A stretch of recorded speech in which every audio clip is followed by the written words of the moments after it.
This is a demonstration about how to block in a painting. I'm going to be using black and white for this.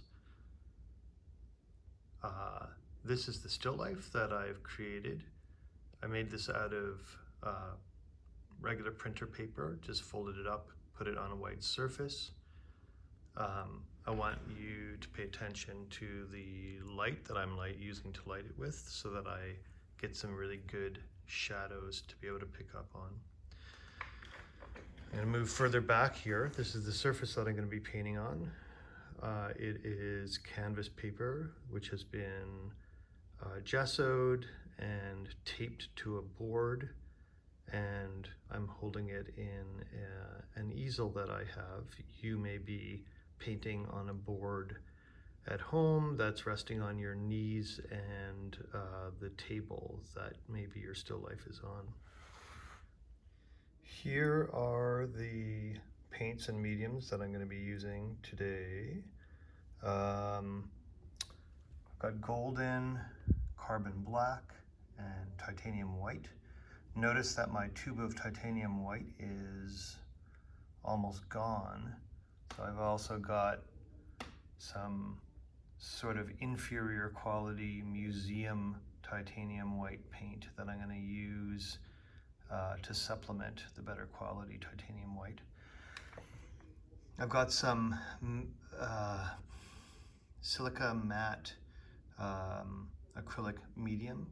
Guerra is a paint company in New York. Don't expect you to get that this brand of matte medium. I just happen to have it in my studio. I'm also going to use some golden retarder, which is a medium that keeps the paint wet on your palette for longer. If I squint at this still life setup, I'm able to see that the background is quite a bit darker than the foreground, which is what I'm going to be painting. And so I'm going to put a ground down first before I start painting, and the ground is going to be fairly dark. I just mixed up a mixture of carbon black and museum white. There it is right there, that gray. And I'm going to lay that down. I'm going to mix some medium into it and then lay it down, some matte medium, and lay it down on here with a big brush, which I'll show you in a second. So I've put some matte medium out on the palette here, and I'm going to mix it in. I'm not going to worry too much about this because it's just a ground, so it's going to potentially change quite a bit. But I want you to see that even though I'm mixing this medium in, which has a white color, it barely changes the color of the paint that I'd already mixed up. And what this does, the medium, is it extends the paint, and it also, because it's a matte medium, means that the paint will dry without being too glossy. Excuse me, too glossy. Just cleaning my palette knife. It's really good to keep your tools clean. Also, it's good to I have my container with water in it, and I'm about to use this fairly big brush, and I've put the brush in the water so that the ferrules, or the ferrule rather, which is the metal part, the water has gone up the bristles all the way to the ferrule.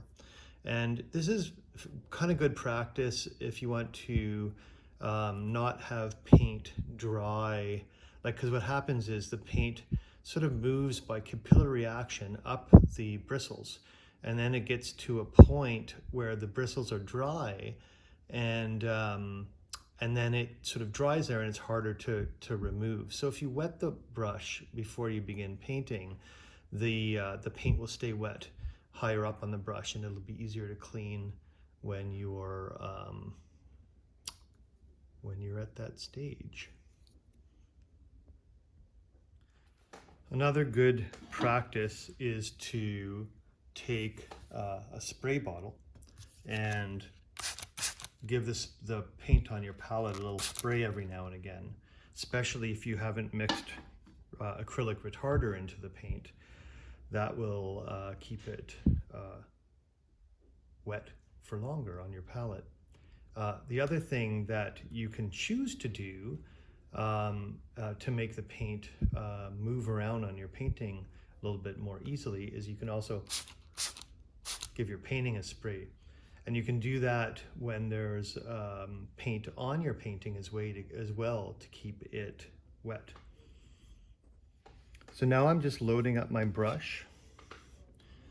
I'm pushing some paint into my brush. And I'm going to quickly lay in a ground. The ground, I'm not aiming for, a coverage like I'm painting a wall where it would be all smooth and there'd be no variation. I actually want there to be a variation because it creates interest in the painting, and you can always paint over a part of the ground where it's distracting later on in the painting. So right now I'm just giving myself a sort of an interesting ground to be working on.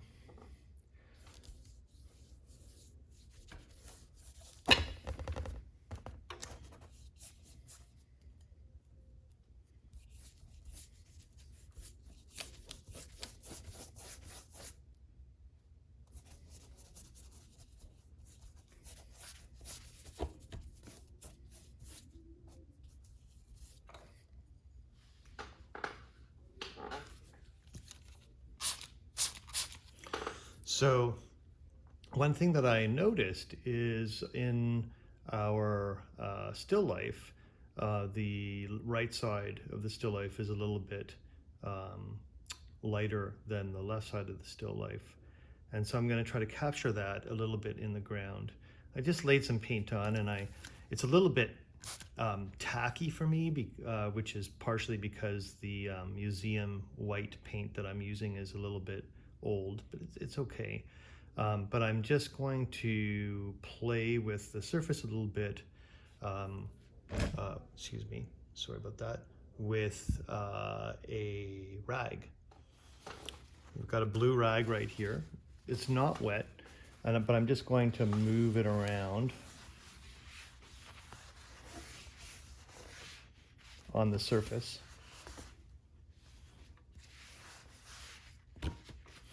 And then I'm going to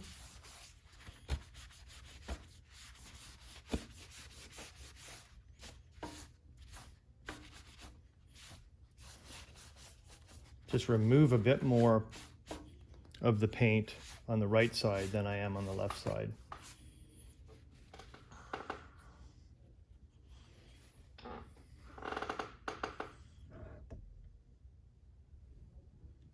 Now that has to dry. So the ground is now dry and ready to be painted on. The first thing I'm going to do is think about the shadows on the forms I'm going to paint. If I squint at what I'm looking at, I notice that the darkest parts of the white paper are still lighter than the background. So the first thing that I'm going to do is try to find the shapes of the shadows on the white paper objects using a gray which is lighter than the ground that I laid down.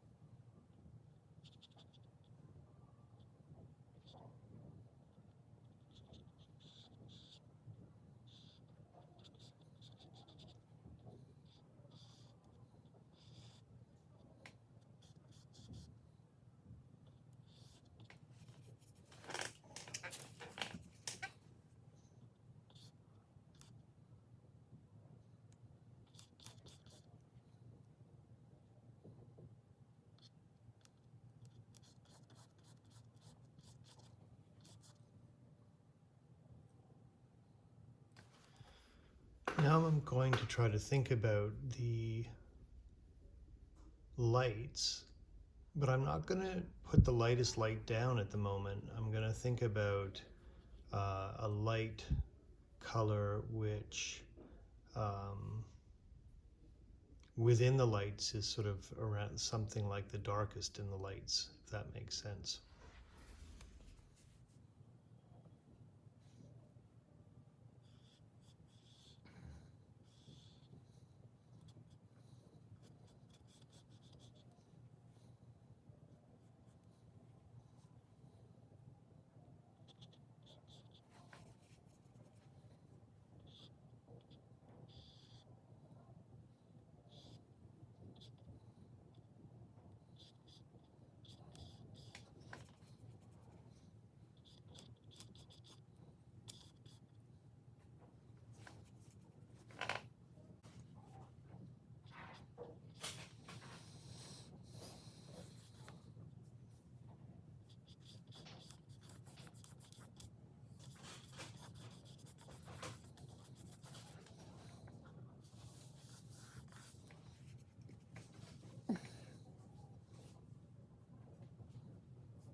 So I've been using a fairly big brush, and you can see that it's not, the shapes aren't super refined. We're just in a blocking in period at this point.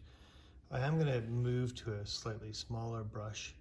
Normally I'd prefer a filbert, but I have this bright, and so it's going to have to do for now. Called it a bright. It really is a bright, but it's also called a flat.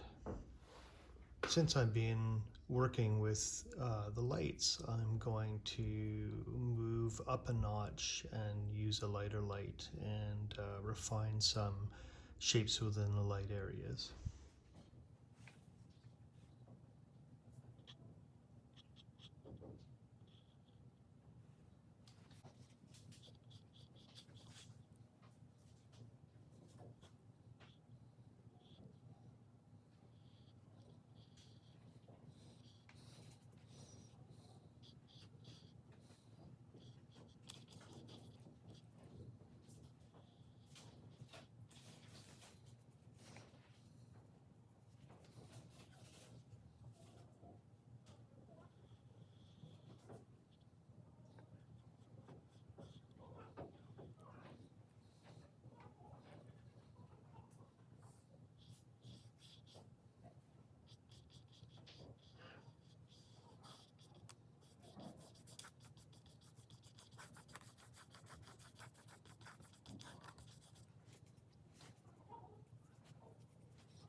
So here I noticed that there's a little bit of a drawing mistake in my painting, and I just wanted to establish the back end of the surface that the objects are on.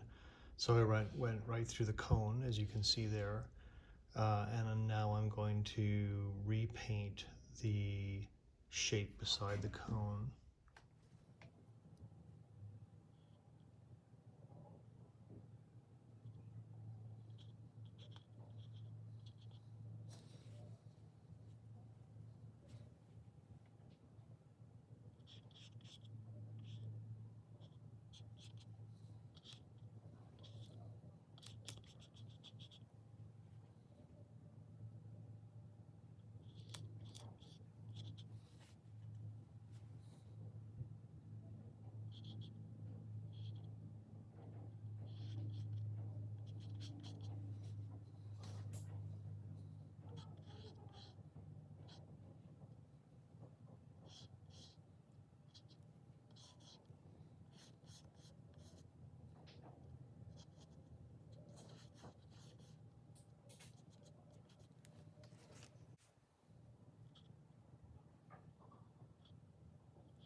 You don't want to get caught up in details at the blocking in stage of the painting. What I'm noticing now is that I really need to darken the right side of the cone and maybe also darken the left side of the cone so that it pops out a little bit more. And I'll do, yeah.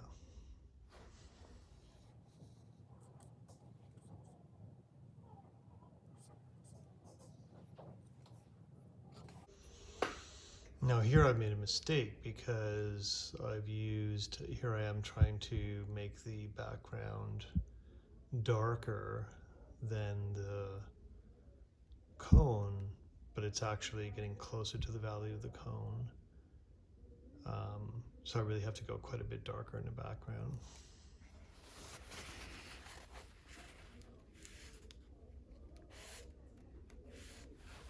Just wiping it off a little bit so it's easier to change the color. Try cutting right here because of the fold.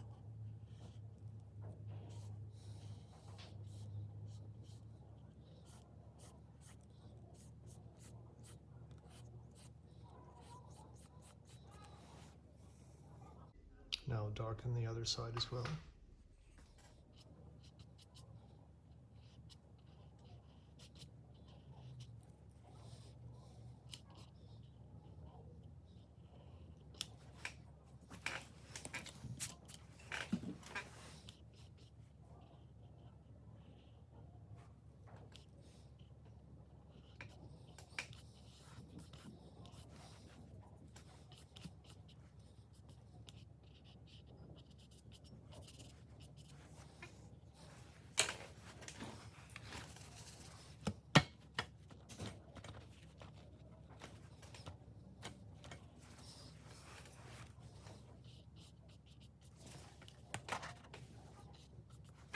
So notice how I blotted some of the paint off right here to make a subtle variation.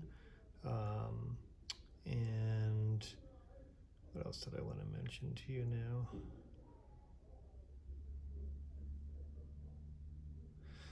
Also, I'm trying not to emphasize the mark making in the background.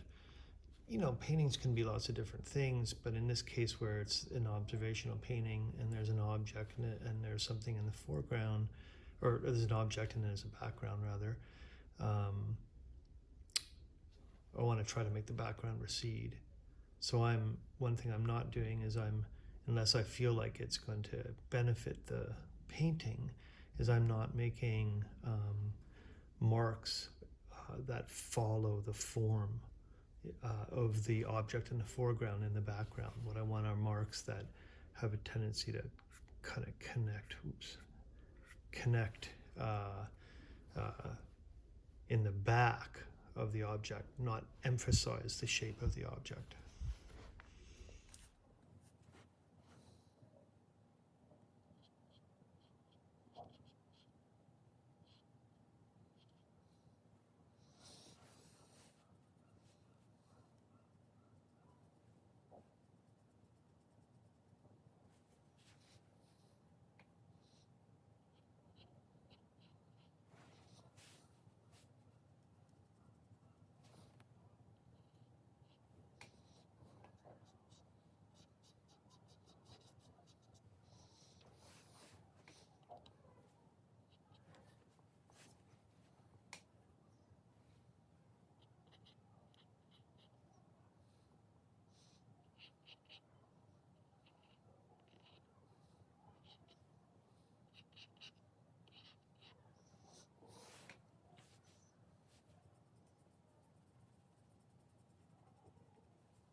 You know when you're getting picky, that the pickiness has started and the blocking in is just about over.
So I have tried to keep things relatively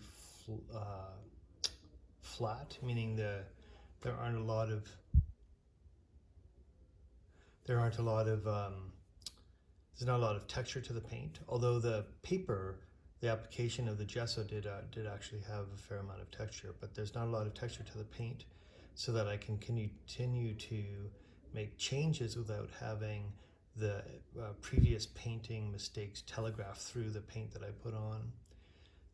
And at this stage, you would just start, or I would just start refining each part of the painting, repainting parts of it, making things make a little bit more sense here and there, that kind of thing.